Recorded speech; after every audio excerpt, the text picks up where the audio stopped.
Hello बच्चों, कैसे हैं आप सब। उम्मीद करती हूँ कि आप अच्छे होंगे। बच्चों, पिछले वीडियो में हमने ये जाना था कि परिवार क्या है और यह क्यों ज़रूरी है। आइए आज हम बात करते हैं कि हमारे परिवार में जो लोग रहते हैं, जो सदस्य होते हैं, क्या वो हमेशा एक ही समान रहते हैं? क्या उनकी संख्या हमेशा एक जैसी रहती है? चलिए हम देखते हैं ये चित्र। ये टुईया का परिवार है। टुईया का परिवार आज बहुत खुश है। उसके यहाँ नन्ही सी बेटी का जन्म हुआ है। टुईया और भी खुश है क्योंकि उसे छोटी बहन जो मिल गई है। बच्चों, क्या आप इस चित्र को देखकर बता सकते हैं कि टुईया के परिवार में छोटी बहन के जन्म से पहले कौन कौन था? बिल्कुल ठीक, जैसा कि चित्र में आप देख रहे हैं कि नन्हे मेहमान से पहले टुईया के घर में उसके दादाजी, दादी, माँ, पापा और टुईया थे। और अब इस परिवार में कितने लोग हो गए हैं? बिल्कुल ठीक, छोटी बच्ची के जन्म के बाद अब इस परिवार में कुल 6 सदस्य हो गए हैं। तो बच्चों, आपने देखा कि जब हमारे घर में कोई नन्हा मेहमान आता है या फिर कोई नया बच्चा पैदा होता है तो हमारे परिवार के सदस्यों की संख्या बढ़ जाती है। आइए अब दूसरा चित्र देखते हैं। ये शरद के परिवार का चित्र है। शरद के पापा बैंक में नौकरी करते हैं। आज शरद के पापा को बैंक से एक पत्र मिला है। पत्र में लिखा है कि अब उनको दूसरे शहर के बैंक में काम करना है। ज़रा सोचिए, शरद के पापा ने जब यह बात घर वालों को बताई होगी तो उनके परिवार के लोगों को कैसा लगा होगा? क्या वे लोग ये सोच रहे होंगे कि अब शरद के पापा को यहाँ से जाना पड़ेगा? क्या शरद के पापा के घर से जाने पर उसके परिवार में सदस्यों की संख्या पे कोई अंतर पड़ेगा? पापा के साथ कौन कौन जाएगा, या शरद भी उनके साथ जाएगा तो उसको अच्छा लगेगा या नहीं? चलिए अगला चित्र देखते हैं। यह उजमा के परिवार का चित्र है।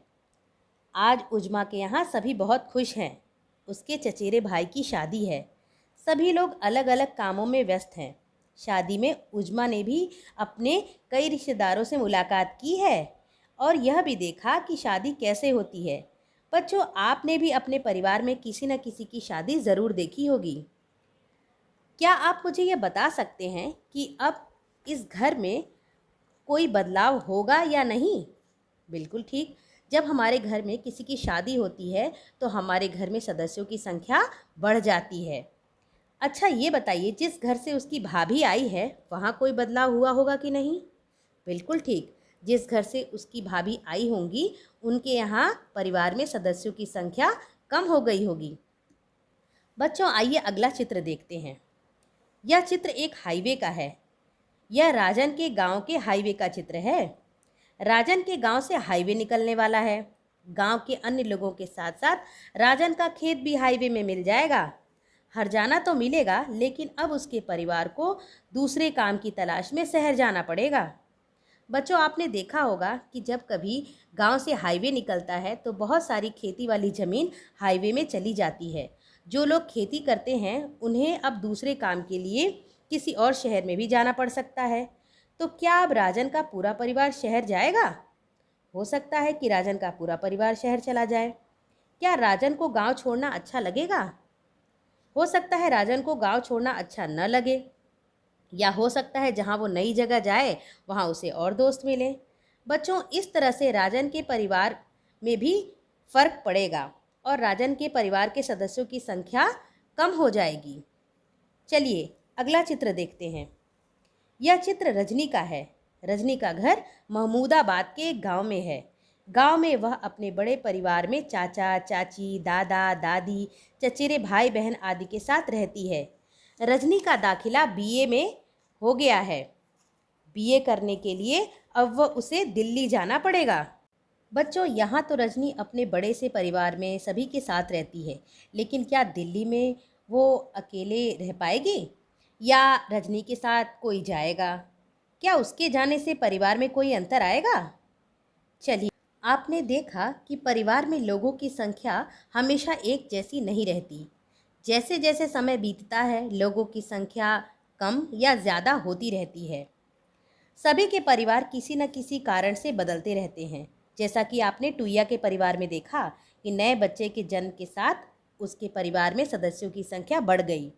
आपने उजमा के परिवार में देखा, जहाँ पर विवाह होने पर सदस्यों की संख्या बढ़ गई, लेकिन जहाँ से उसकी भाभी आई थी वहाँ पर परिवार में सदस्यों की संख्या घट गई। पढ़ाई के लिए बाहर जाने पर भी हमारे परिवार में सदस्यों की संख्या पर अंतर पड़ता है, यानी परिवार में बदलाव आते हैं। कभी कभी नौकरी के कारण राज्य या देश से दूर भी जाना पड़ता है, तब भी हमारे परिवार में बदलाव होता है। किसी का तबादला होने पर, यानी नौकरी के लिए किसी दूसरे शहर में जाने पर भी हमारे परिवार में बदलाव होता है। रोजी रोटी या काम की तलाश में कभी कभी हमारे घर के लोगों को राज्य में या फिर जिले में ही एक से दूसरी जगह पर जाना पड़ता है। ऐसे स्थिति में भी हमारे परिवारों में बदलाव आता है। तो बच्चों, आपने इस पाठ में जाना कि हमारे परिवार में सदस्यों की संख्या कैसे बदलती है और हमारे परिवार में कैसे बदलाव आता है। तो उम्मीद करती हूँ कि आपने इस पाठ में बहुत कुछ सीखा है। तो मिलते हैं अगले पाठ में, तब तक बाय बाय।